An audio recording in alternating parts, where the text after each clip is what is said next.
से आप संघर्ष करो, तुम्हारा साथ है। सभी साथियों को जय जोहार। हालांकि मेरा वक्तव्य शॉर्टकट में हो गया था, लेकिन कुछ बातें साथियों ने कहा कि एक बार एक अपील और हो जाए।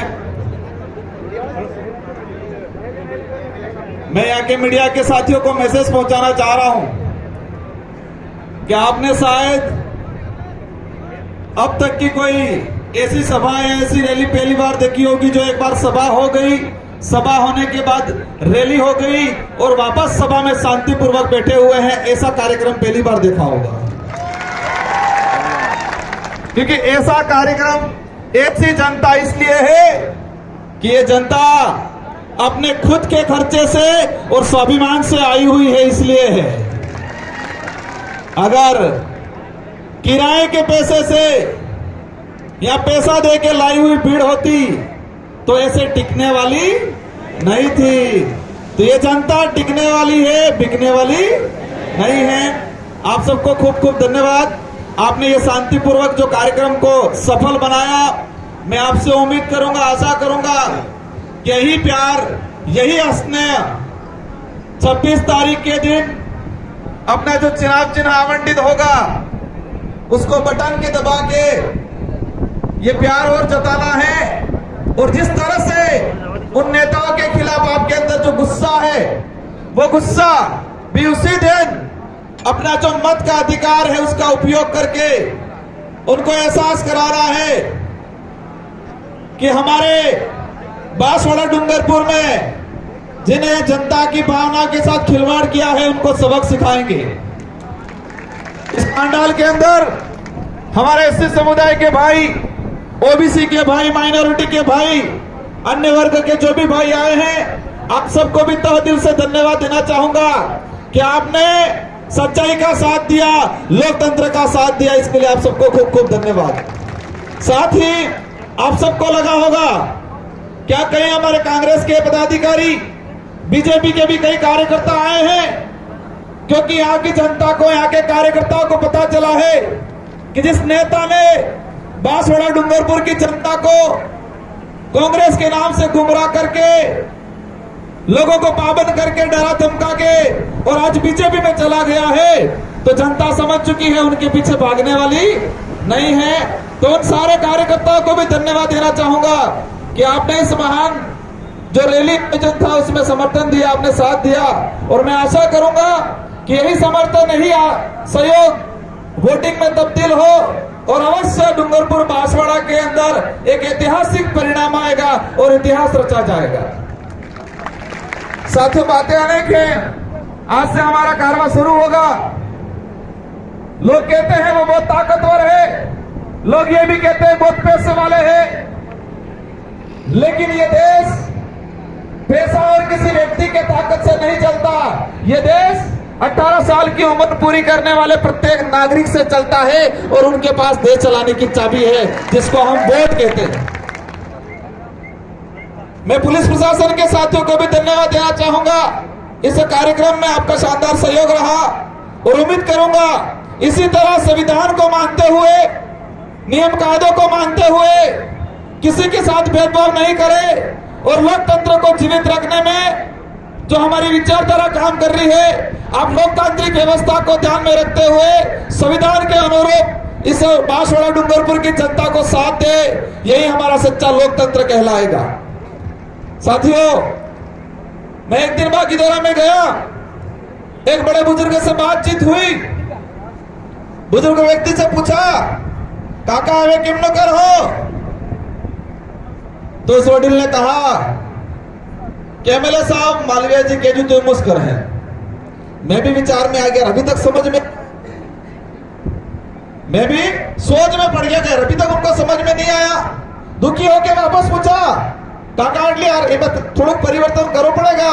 ना ना मालवीय जी के जो करूंगा। फिर मेरे को लगा यार कुछ तो बात है। फिर पूछा, काका ऐसा क्या क्या कहा था? कि आने के जो तो भाजपा वोट आलो न के बेरम जी लई जाए होकर खड़ा हो जाता। क्या बोला? बेरवजिलयन होकर कवड़ा जाता कि एक बासवान कार्य वोट आलो नहीं है अटले गाने के भी तो एमोस करेगा। मैं उन बुजुर्गों को धन्यवाद देना चाहूंगा कि आप स्वाभिमानी हो, उनकी तरह ईडी से डर के भागने वाले नहीं हो। और ये बांसवाड़ा की जो सीट है ये पूरे देश पर मैसेज पहुंचाएगी और यहां से आप मुझे जिता के भेजोगे। हम बांसवाड़ा डूंगरपुर का नहीं पूरे देश का प्रतिनिधित्व करेंगे और पूरे देश के किसी भी कोने में हमारा आदिवासी समुदाय का भाई हो, एससी का हो, माइनॉरिटी का हो, जो भी पीड़ित वर्ग है उस सबकी आवाज बन के लोकसभा के अंदर जाएंगे। जो वर्तमान में जो स्थिति बनी हुई है, ये देश खतरे में है, ये देश खतरे में है। संविधान बदलने की बात की जा रही है।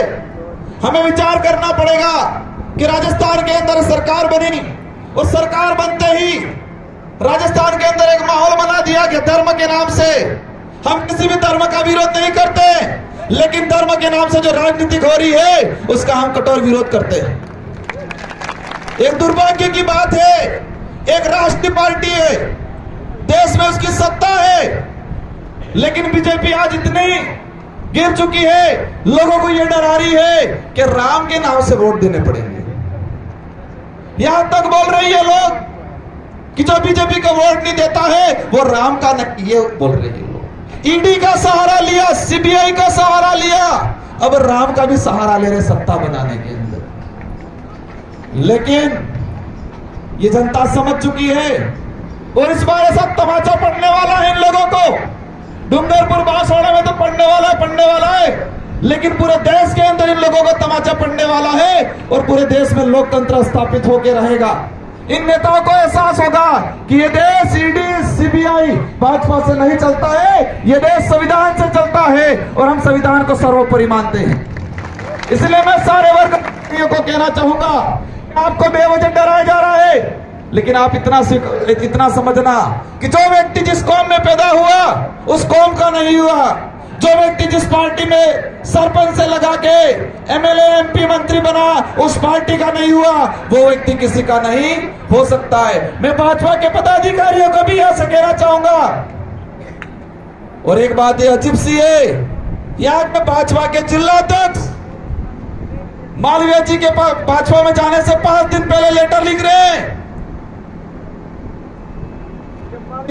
महेंद्रजीत मालवीय की जांच कराई जाए, 3000 करोड़ का घोटाला किया है, सबसे बड़ा भ्रष्टाचार किया है, पेपर लीक किया है, इसमें जांच कराने की मांग करते हैं भाजपा के जिलाध्यक्ष।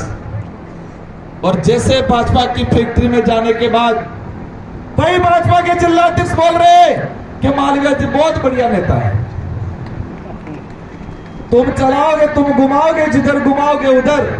और ये बांसवाड़ा डूंगरपुर की जनता घूमने वाली नहीं है, तुमको चक्री में घुमा के पेटी में बंद करके दे के घर पे बिठाने का काम करेगी इस बार। इसलिए आप सभी साथियों को, इनके पास हथियार है, जिस तरह से उनके वीडियो आ रहे, किसी को कह रहे सरकार बनते ही जेल दिलवा देंगे, किसी को कह रहे हेलीकॉप्टर घुमा देंगे, किसी को कह रहे किसके ये वो कर देंगे।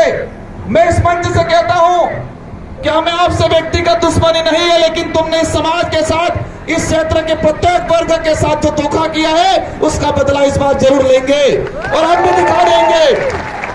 भी दिखा देंगे कि देश के संविधान में ताकत है या भाजपा में ताकत है। ये लड़ाई, ये चुनाव, संविधान एक तरफ है और भाजपा एक तरफ है। हम मानेंगे कि संविधान की जीत होगी, भाजपा की हार होगी। इसलिए आप सभी को कहना, बहुत कुछ आ रहे हैं, समय हो गया है, मैं खुश हूं। मैंने ये प्लान किया था यहाँ से छोटा मोटा करके वहां जाके इसके बाद निकल जाएंगे, लेकिन सब लोगों की मांग आई कि नहीं, वापस सभा स्थल पे जाएंगे, वहां पर हमारे जो वक्ता रहेंगे उन सबकी बात सुनेंगे। और यहाँ तक अपने लोगों में यह हौसला है कि यहाँ से 26 तारीख तक भी बैठना पड़े तो बैठने के लिए तैयार है, ऐसा हौसला है। क्योंकि ये जनता स्वाभिमान के लिए जीने वाली है, ये जनता संविधान के लिए जीने वाली है, ये जनता आने वाली पीढ़ी के लिए जीने वाली है। ये लोग आने वाली पीढ़ी के साथ अन्याय कर रहे हैं। मैंने देखा इस इलाके के अंदर पत्रकार बंधु पूछ रहे थे मुझे, क्या विजन है? विजन बहुत कुछ है, बहुत लंबा चौड़ा है, इस क्षेत्र के युवाओं के साथ खिलवाड़ हुआ है, उसको न्याय दिलाने का काम करेंगे हम लोग। पानी के मंत्री रहे, 3000 करोड़ का घोटाला किया। आज भी हमारे कुशलगढ़ घाटोर दानपुर के लोग बेचारे तरस रहे हैं। आज आधा आधा गांव खाली होकर गुजरात पलायन पे जा रहा है। हम चाहेंगे कि आने वाले समय में माही और कन्नड़ा से यहां से हाई कैनाल बना के जितने छोटे मोटे नाले हैं, जितने डैम हैं, उन सारे को रोटेट करने का काम करेंगे आने वाले समय के अंदर। मैं आज जो विधायक बनाया, आज जो मैं बोल रहा हूं, 2 बार विधायक 84 की जनता ने बनाया। मेरे अंदर जो ताकत आई है वो कहीं न कहीं एजुकेशन की वजह से आई है। और हम कोशिश करेंगे कि आने वाले 10 साल के अंदर हम इतना एजुकेशन के अंदर परिवर्तन लाएंगे कि हर गांव से यहां से आरएस अधिकारी निकलने की कोशिश करेंगे हम लोग। इन लोगों ने धर्म का धंधा खोला, इन लोगों ने धर्म का धंधा खोला।